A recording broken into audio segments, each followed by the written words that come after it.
That may be the greatest catch I've ever seen in my life.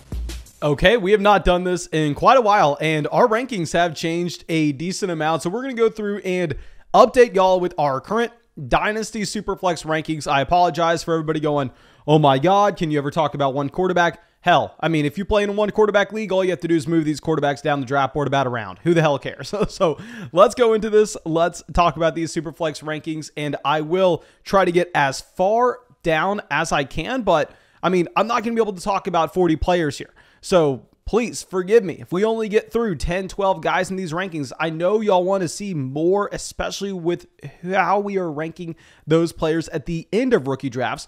But great news for y'all is you can pull up our entire set of rookie rankings over there on Locals, and you can get that Locals membership by either A, purchasing it, B, this is the easiest way, by making a one-time deposit on Underdog Fantasy of at least $10 if you have not done so already. When you use promo code FLOCK, you will get access to our premium content over there on Locals, including all of our Dynasty rankings and extra live streams. You will get our in-depth Dynasty research book over 100 plus pages. And if you've already signed up for Underdog, then you could go purchase our in-depth Dynasty research book over 100 pages on flockfantasy.com, which that will also come with a subscription to our premium content on Locals.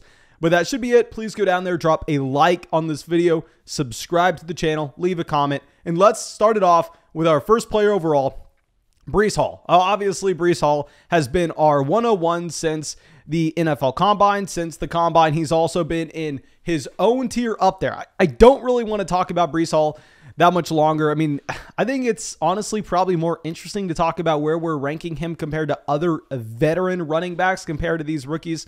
And to be completely honest, Breece Hall's a top 5 guy for me already. If you go through and look at the boxes that Breece Hall checks, like, let me pull up our rookie research sheet here, and I have done so much work preparing for our Dynasty Rookie Draft Guide, which will be another 100 plus pages information. And here, if we are trying to get a comparison to Breece Hall with the boxes that he checks of running a 4.39, having a 10.7% team college target share, assuming that he goes within pick 20 and pick 50 of the NFL draft, has a BMI of 30.3, and declared when you wanted him to after his true junior season. Breece Hall, the only players that have graded higher than him since we started collecting this data: Joe Mixon, Ezekiel Elliott, Jonathan Taylor, Todd Gurley, Saquon Barkley, Leonard Fournette. And that is if he goes at the beginning of the second round.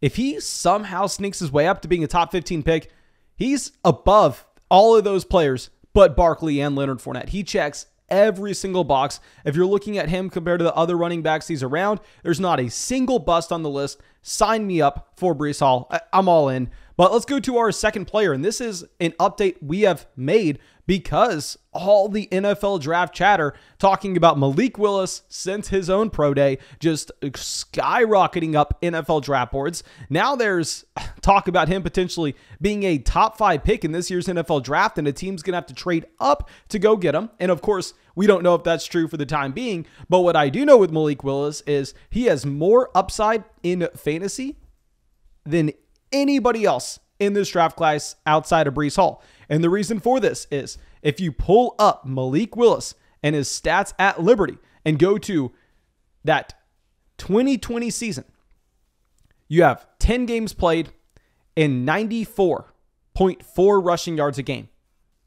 Now, keep in mind, in college, it's crazy to say this, but in college, they take negative rushing yards for a sack. So if we just assume maybe Malik Willis was sacked one time a game, Malik Willis averaged over 100 rushing yards a game in college. That is absurd.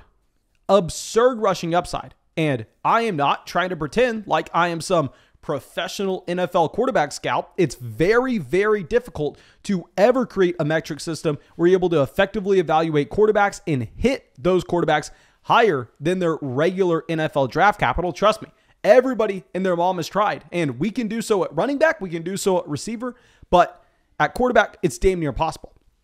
So here, if we are looking at this, what do I care about? draft capital, aka team investment, aka job security, rushing upside, which we know is going to translate directly over to fantasy production, and also landing spot. Now, we don't know the landing spot just yet, but you could easily see Malik Willis being an early second round startup pick next year if he really shows anything his rookie season. Now, let's go over to our next player, which I know it's also an update.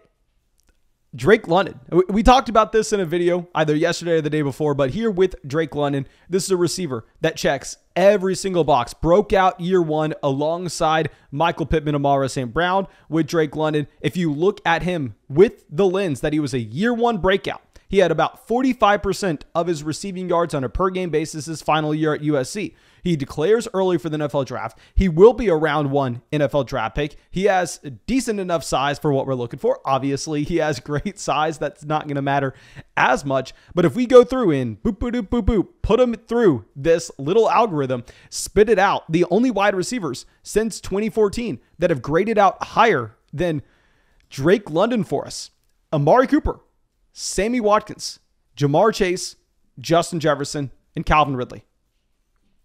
That is some great company to be in for Drake London. He is now our wide receiver one.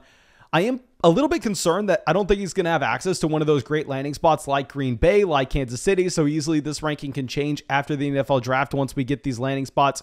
But Garrett Wilson is going to be our second wide receiver. Yes, we've officially moved Garrett Wilson over Treylon Burks, despite me saying Treylon Burks was our guy all offseason. And it's really because this metric-based system that we have created that does such a good job hitting on these players, identifying bust, identifying that top-end talent, and the big weighting that is going to bump up Garrett Wilson ahead of Treylon Burks is going to be the dominance he had in 2020 with the amount of NFL quality receivers on that Ohio State roster.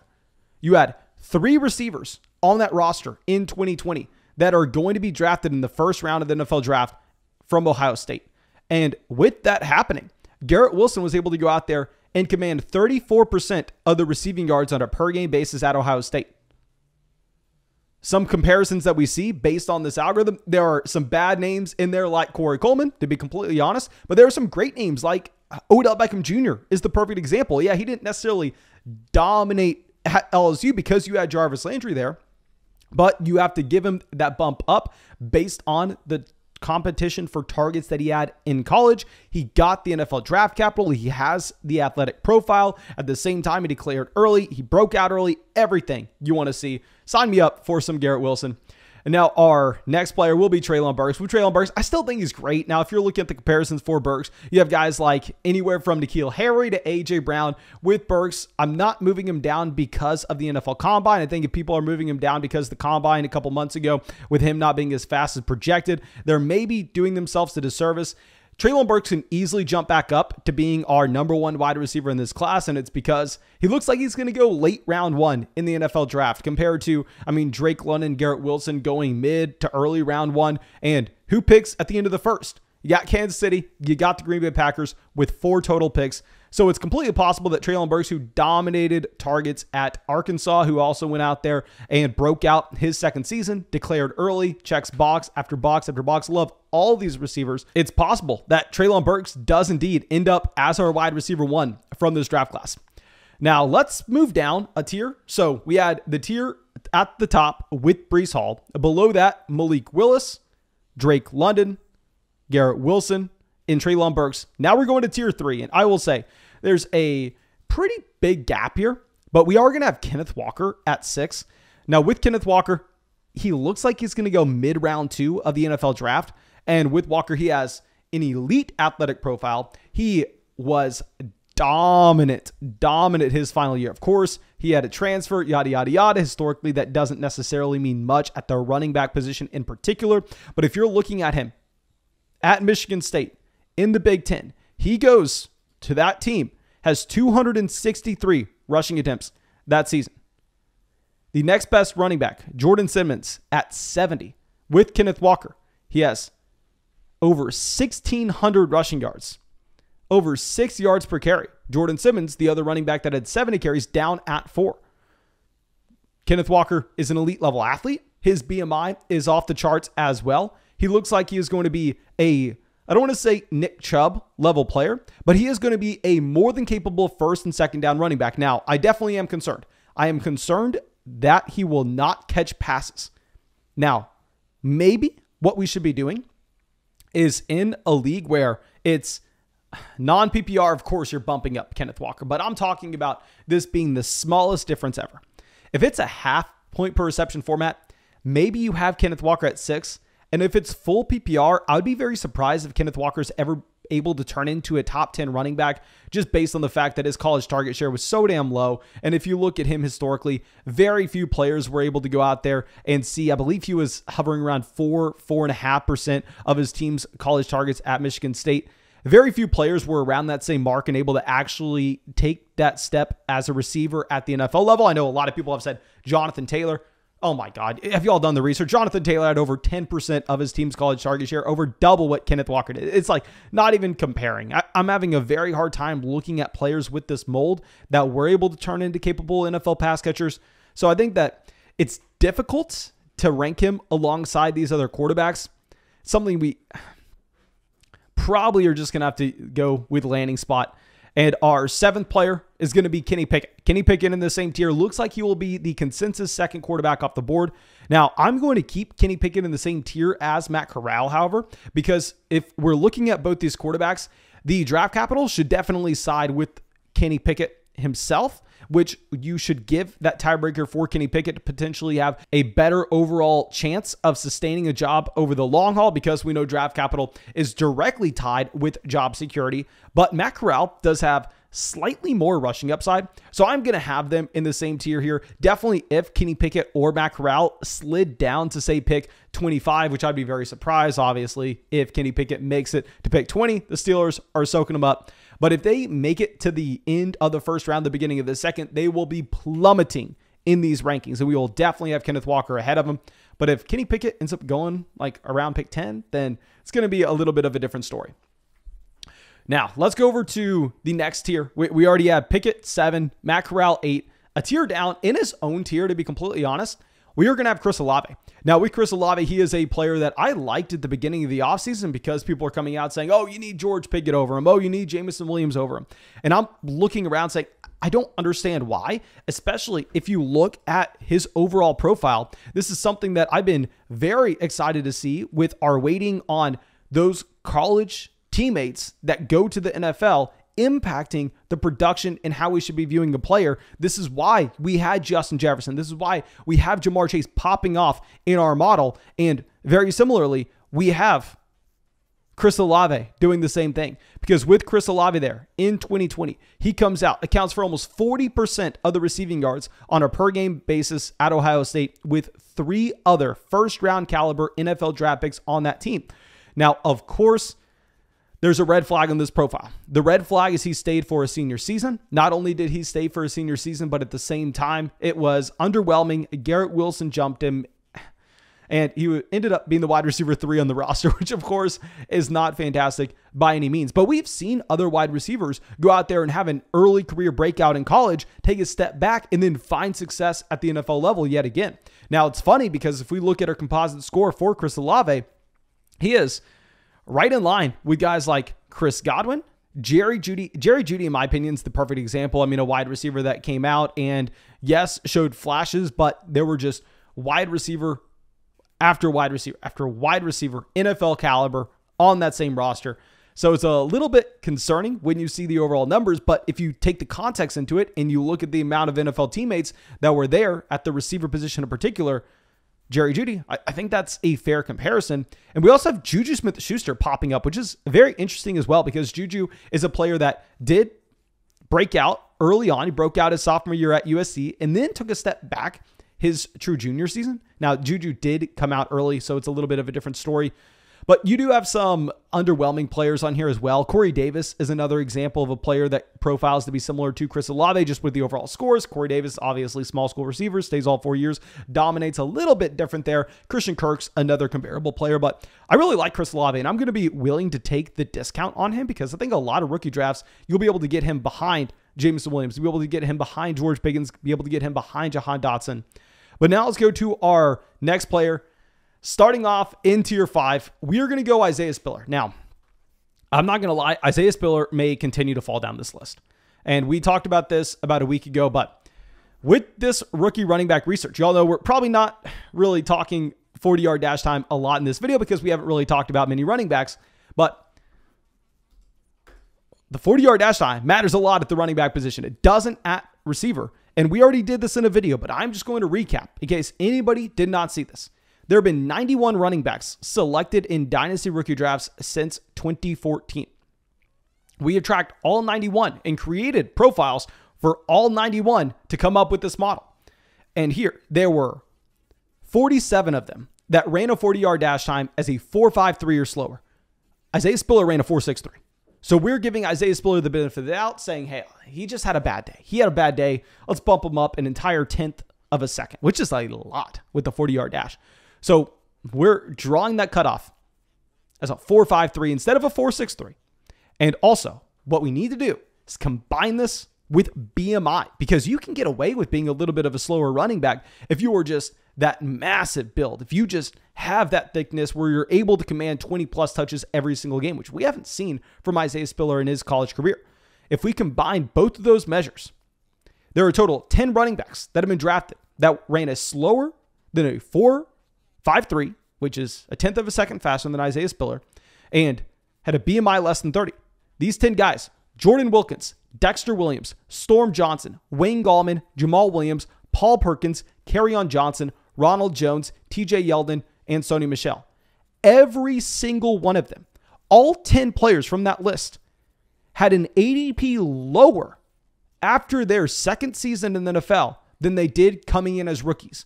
All 10 of them lost value. All 10 of them busted from a dynasty fantasy football perspective. So I was excited. I liked Isaiah Spiller at the beginning of the offseason. I'll be the first person to admit that. I had him and Breece Hall neck and neck. I didn't know who we were going with.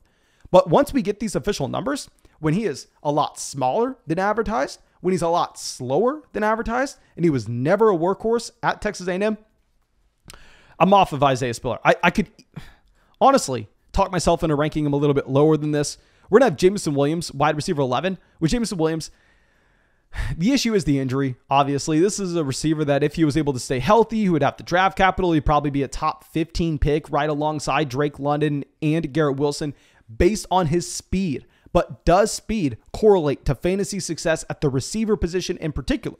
A lot of times it does not, because those players can be typecasted into deep threat roles that are not going to draw targets at a consistent basis in the NFL. I am worried about that happening with Jamison Williams. I am worried that he is not going to be able to participate at rookie minicamp, in training camp, the preseason, or possibly the beginning of the NFL year as well. There are a lot of red flags in this profile. He did not get on the field his second year at Ohio State. Now, yes, you had great receivers at Ohio State with him. You had Chris Olave. You had Garrett Wilson. You had Jackson Smith. I can't say the name. I know. Y'all make fun of me every time. But you had 3 first-round quality receivers on that Ohio State roster. So I am completely fine writing Jamison Williams a passing. Yeah, he had to go to Alabama, where he accounted for about 31% of the passing offense there, which is nothing close to what we saw with someone like Devonta Smith the year before. I'm willing to write him the pass because there were dominant receivers on the Ohio State roster, but we can't rank him ahead of those dominant receivers on that Ohio State roster. So, yeah, I'm going to have Jamison Williams, wide receiver 11 here. Wide receiver 12, I know most people want to see George Pickens. I understand it. I understand the upside. If Pickens was able to continue to elevate his game going into his sophomore season, going into his junior year, there's definitely talks that George Pickens could be a lot higher on this list. But we did not see it. We cannot just assume it would have happened. And because of that, I'm going to have Jahan Dotson in this list. Jahan Dotson is a player that came out and broke out to an elite level his junior season, which I will say that's a red flag. We need the year 2 breakout. It didn't happen. He broke out in year 3. And he did not declare early. He stayed an extra year. These are massive red flags on his profile. But what I do really like to see is the fact that he went out there, Penn State, a great program that had talent on their team. I mean, early on, they had Pat Frymuth, they had KJ Hamler on that same roster alongside him. And he was able to get to about 45% of that team's receiving production on a per-game basis. That is massive. That is massive for Dotson. And because we saw it from him, because he will probably be a top 40 NFL draft pick, I'm fine having him ahead of George Pickens. Pickens definitely has more upside. I think the floor with Dotson's a lot higher. We'll have Pickens right after in the same tier. It's going to be the end of the tier as well. So we'll have George Pickens as our 13th player off the board in that tier with Isaiah Spiller, Jamison Williams, Jahan Dotson. I understand Pickens broke out early, broke out year one at Georgia. Fantastic. Is declaring early as well. But let's not overlook the fact that George Pickens didn't really go out there and improve going into year two. I mean, if we're looking at his percentage of his college offense accounted for, 27% year one, 25% year two. And that's on a per game basis as well. Of course, year three, can't look at those numbers, returning from injury, yada, yada, yada. I'm not even holding that against him. But I don't necessarily think that we can say, oh my God, if it wasn't for the injury, George Pickens would be the wide receiver 3. How are we saying that? How is that possible? I don't know how you can take a projection like that and rank it ahead of someone where he checks every single box. So I'm going to have George Pickens as our 13th player off the board at the 201. Looks like he's trending towards possibly being a late round 1, early round 2 NFL draft pick, which would be fantastic. He does have those great boxes checked on the profile, declared early, broke out early at a top program, which you'll love to see, and he probably will get the NFL draft capital as well. So George Pickens, take him at the beginning of the second, take him at the very end of the first, but for the love of God, don't be taking him over Chris Olave. And I think that should be it. Of course, thank you so much for being a part of the flock. If you want access to our top 40 rankings, go over there, join our locals community, join the flock. You can do that by either directly doing it down in the description, going and purchasing our Dynasty research book, or going and signing up for Underdog Fantasy with just the $10 deposit. And you get our Dynasty research book for free when you do that and use promo code FLOCK. And they will match your deposit dollar for dollar up to $100 when you do that with promo code FLOCK. But thank you again. Hope you have a great day. Hope we get to see you with a video sometime soon. And yeah, bye.